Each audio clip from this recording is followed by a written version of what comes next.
香港電台新聞報導。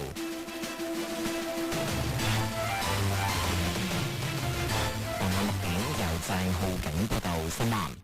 外匯基金舊年投資收入3310億元，創新高，全部資產類別都錄得正回報，